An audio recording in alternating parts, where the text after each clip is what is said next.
Welcome back to the DKG Dream Education, an initiative to make your dream achievable. Today I am here with the first subject of UPSC Civil Services examination preparation, that is economics. The very easy subject, and here I will be covering the first topic, that is money and banking system, in which the subtopic which I will be covering today is money and money supply. I segregated this in different parts so that every aspect of questions, current affairs, and previous years get covered, so that you don't need to read separately or you don't need to again and again study the same thing and waste your time in your preparation. So let's begin. Before we begin, I would like to say that इसको जितना से ज़्यादा हो सके share कीजिए, so that it should reach to the person who is in need. उन लोगों तक पहुँचे जिनका सपना है UPSC civil services examination crack करने का. So let's begin with the topic money and money supply. पैसे और पैसे की आपूर्ति. क्या है पैसा? How you will define money? What is money? एक आदमी जब दुकानदार के पास जाता है और उसे एक कुरकुरे का पैकेट चाहिए होता है, तो वो 10 रुपये का एक कागज़ का टुकड़ा देता है जिस पे 10 लिखा हुआ रहता है और आरबीआई का सिग्नेचर रहता है, और वो दुकानदार उस कागज़ के टुकड़े को लेकर उसे कुरकुरे का पैकेट दे देता है. उसी तरह एक शॉपिंग मॉल में कोई कपड़ा खरीदने जाता है तो इसी तरह के कागज़ के टुकड़े को जिस पे 500, 100, 1000, 2000 लिखे हुए रहते हैं, तो वो दुकानदार को देते ही उन्हें कपड़े मिल जाते हैं. उन्हें जो नीड होता है उनकी वो पूरी होती है उस कागज़ के टुकड़े के बदौलत. सो वो कागज़ का टुकड़ा जिसके बदौलत हमारी नीड कुछ सामान खरीदने को लेकर हो, कुछ सर्विसेज पाने को लेकर हो, कुछ भी करने को लेकर हो, वो पूरी हो रही है, तो उसे हम पैसा कहेंगे. So we can define money as a means of exchange. Any money as anything which act as a means of exchange for the goods and services, and it has some stored value in it. जैसे 5 के ऊपर 5 लिखा हुआ रहता है तो वो 5 रुपये के बराबर होता है, उसकी वैल्यू हुई 5. इसी तरह वो 5 रुपये का कुछ भी सामान खरीद सकता है, उसके 5 से related everything, every product is defined in terms of money. In this way, the famous British economist Crowther defined money as money can be anything that is generally acceptable as a means of exchange, and it's at the same time act as a measure and a store value.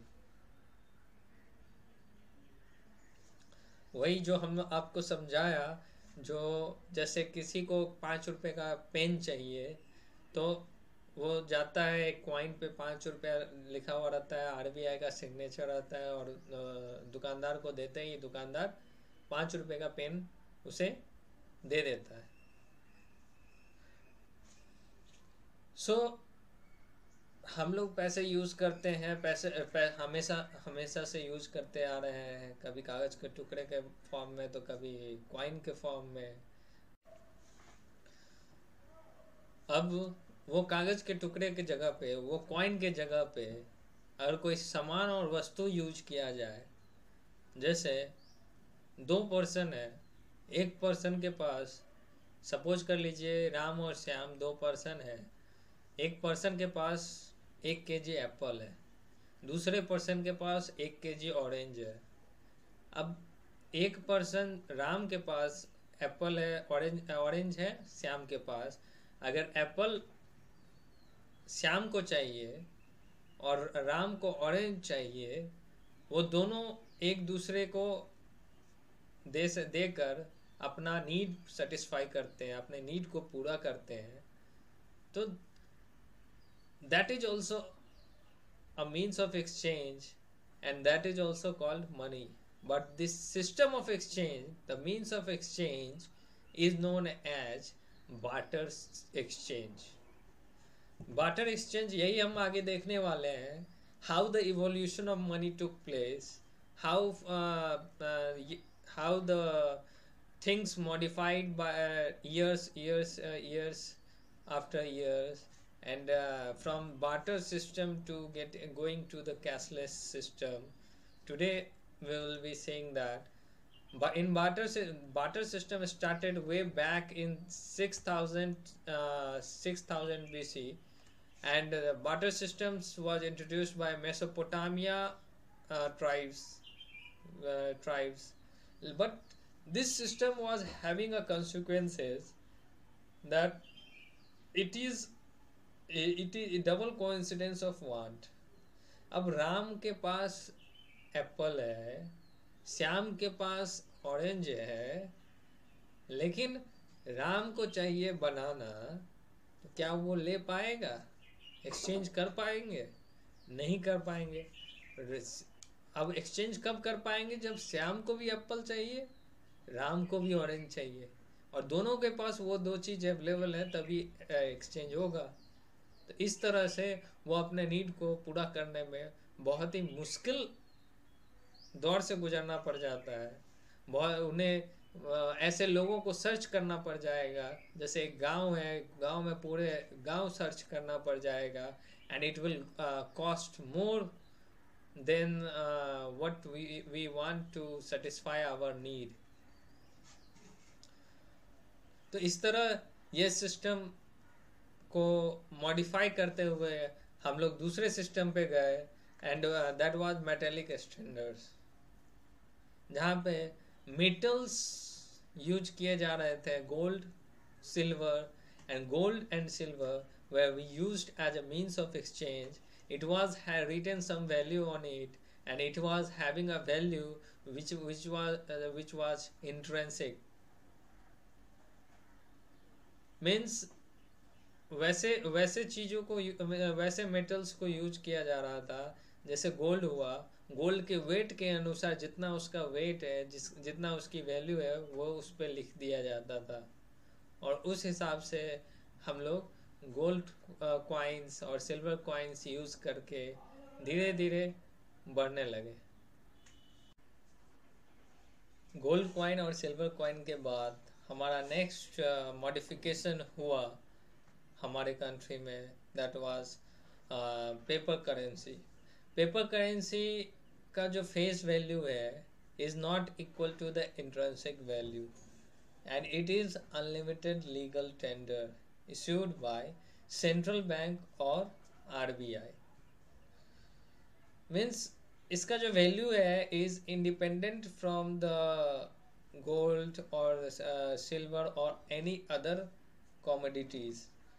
It is also called managed standard currency.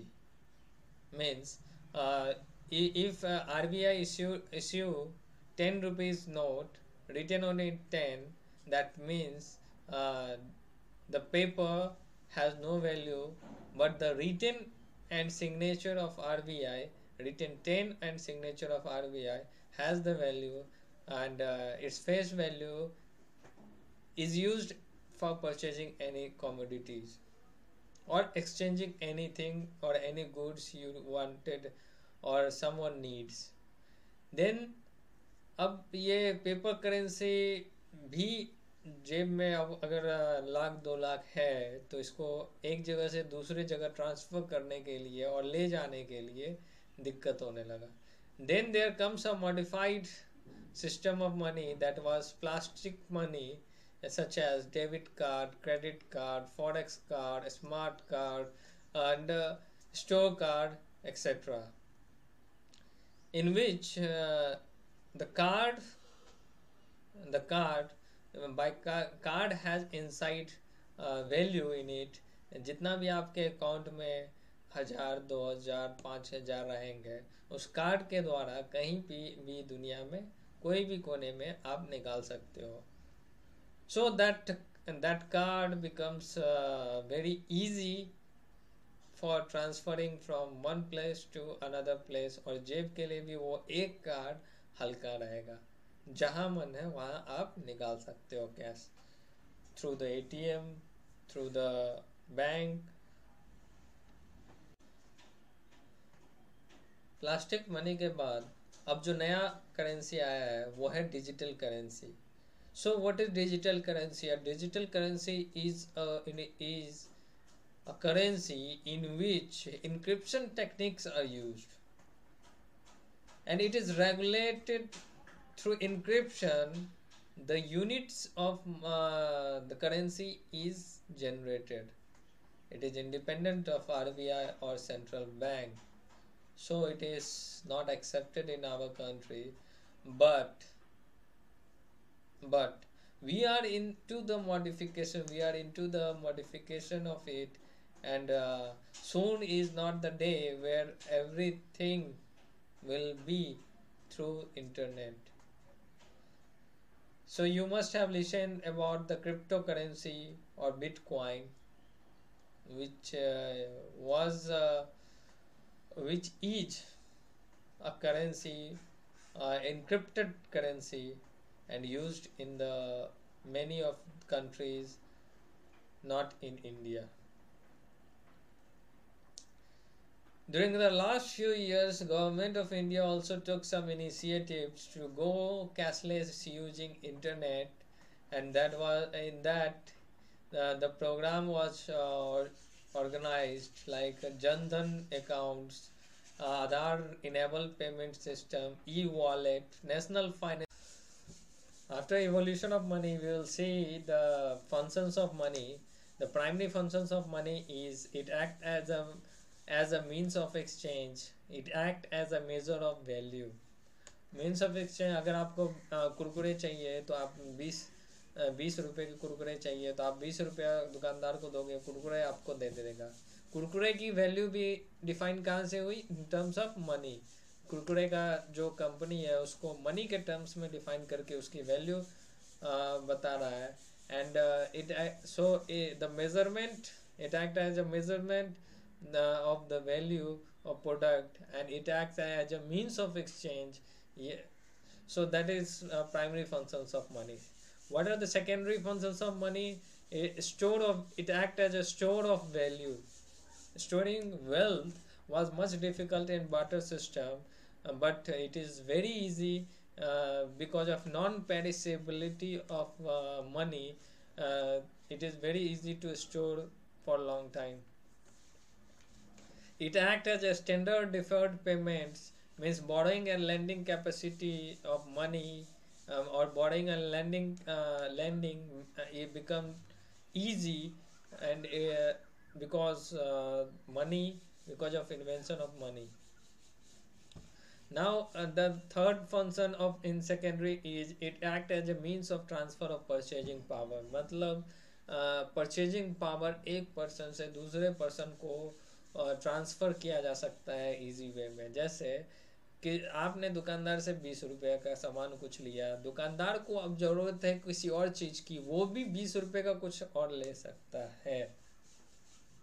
तो in terms of money we are transferring the purchasing power from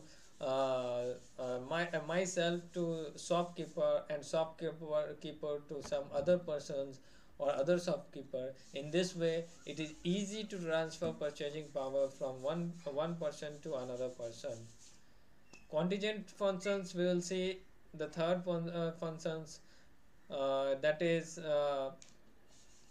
contingent function, in which it acts as a basis of credit system. All the credit systems are made in terms of money. It facilitates distribution of national income. National income distribution जो था वो बहुत ही difficult होता था in barter system specially, but it is now easy in the terms of money. Money helps in equalizing the marginal utilities and marginal productivities. Now, and money increases the productivity of capital. As money is a most liquid form, so it increases the productivity of capital. Other functions of money is it helps to maintain the repayment capacity. It helps to repay the loan which you took, the something which you want, or something which you took over before. It represents the generalized purchasing power, or it gives liquidity to the capital. पैसे के कारण liquidity होता है, जिससे जिससे हमारा capital और भी इंक्रीज होता है. After watching out the functions of money, we will go to the next, supply of money. Money का सप्लाई कैसे होता है? तो अब RBI is the main head who issue the currency in our country. Reserve Bank of India, also called Central Bank, is only issuing money, has power to issue the money or currency in the country. So RBI defined that the supply of money into 4 measures, that is M1, M2, M3, M4. M1 is the M1 equal to the currency, coins and demand deposit. M1 के अंदर क्या आएगा? Currency आएगा, coins आएगा, demand deposit आएगा. M2 के अंदर, M1 के अंदर जो भी है करेंसी, कॉइन, डिमांड डिपॉजिट, उसके साथ saving deposit with post office saving bank. Post office के लिए साथ जो saving bank, post office saving bank है, उसके साथ जो सेविंग डिपॉजिट्स हैं उसको ऐड करेंगे तो M2 आएगा. Now M3 equal to M2 plus time deposit. Time deposit means fix deposit. जैसे आप किसी ने पैसा लिया, 5 साल के लिए डिपॉजिट किया है, उसको 5 साल बाद वो पैसा मिलेगा, that is the time deposit. Demand deposit it means the deposit which you deposited in the bank and you will get as soon as you demand. Time deposit क्या है? जो एक फिक्स टाइम डिपॉजिट मीन्स एक fix time, एक fix tenure के बाद ही मिलेगा वो पैसा, चाहे वो इंटरेस्ट के साथ मिले, चाहे कुछ प्रॉफिट के साथ, कुछ एडिशनल इनकम के साथ मिले, लेकिन वो एक फिक्स टेन्योर के बाद ही वो पैसा मिलेगा. So that is calculated in M3. M3 includes M2, and M2 includes M1 plus saving deposit with the post office. M1 includes currency, coins and demand deposit. So M3 includes currency, coins, demand deposit plus saving deposit with post office saving banks plus time deposits of all commercial and cooperative banks. That's so M3 is called broad money, M1 is called narrow money, M2 is called narrow money. Now M4 includes M3 plus total deposit with the post office. Means M4 equals to M3 के अंदर जितना भी आ रहा है उसके साथ हम addition में total deposit with post office भी इंक्लूड करेंगे. कितना डिपॉजिट है पोस्ट ऑफिस के साथ? सो M4 equals to the currency, coins and demand deposit plus saving deposit with post office plus time deposit of all commercial and cooperative banks plus total deposit with post office. तो उसको M4 is slight more broader than M3. Means M3 M4 को हम broad money कह सकते हैं, M1 M2 को narrow money कह सकते हैं. After understanding this supply of money concept, 4 measures of concept, we will see determinants of money supply. That first we will see currency deposit ratio. What is currency deposit ratio? Currency deposit ratio is the ratio of money held by the public in currency to that they hold as a deposit in the bank. Means CDR is equals to currency with the public by currency deposited in the bank.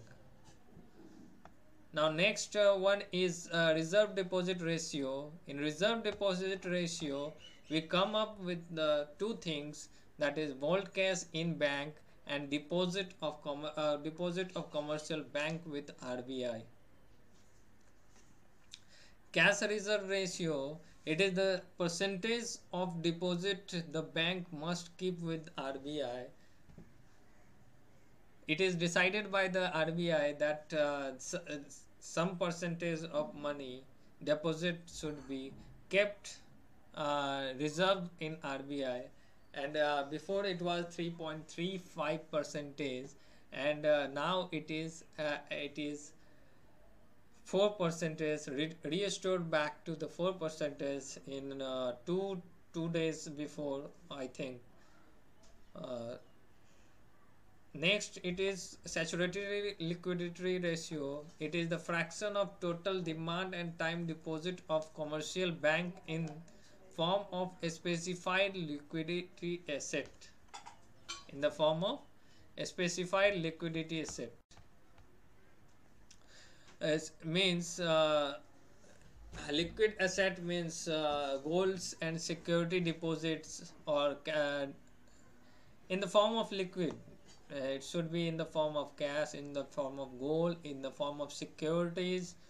The bank must reserve it with them, and that percentage is decided by RBI. Now it is 18%. Now after here we end this lecture, and we will see previous year what has been asked from these all concept, and we will solve that problem. We will see the question asked in UPSC Civil Services Examination 2020 prelims. It was, if you withdraw 1 lakh in cash from your demand deposit account at your bank, the immediate effect on aggregate money supply in economy will be: A, to reduce it by 1 lakh, to increase it by 1 lakh, to increase it by more than 1 lakh, or to leave it unchanged. You can pause here and you can think upon this. It is based on the concept of M1, M2, M3, M4. You can think how. Now here from the economy we use M3 measures of supply of money to measures the supply of money. And in M3, M3 is called broader money, not narrow, in which it includes, we'll see back, in which it includes currency, coins and demand deposit, plus saving deposit with post office saving banks, then time deposit of all commercial bank and cooperative banks. So it has a broad money deposits, broad addition of money, in which cash is also there, demand deposit is also there, saving deposit with the post office is also there, time deposit with the commercial and cooperative bank is also there. So it is a broad. From that, if you take 1 lakh rupees out, if you withdraw 1 lakh cash from your demand deposit account, and immediate effect in the economy will remain unchanged, क्योंकि समुंदर में से एक लोटा पानी अगर निकाल लिया जाए तो समुंदर पे कोई इफेक्ट नहीं पड़ेगा. Now here I will end this lecture, and we'll continue in the next part in more detail of some concepts like banking concept, how RBI monitors the how RBI monetary policy works, how the money is supplied take place, and how banking system work. And in that also we will see that some national income concepts, some terms of national income, GDP, GNP, etc. Thank you all for watching. Keep sharing so that it reaches to the person who has dreamed to crack this UPSC Civil Services examination. Thank you all.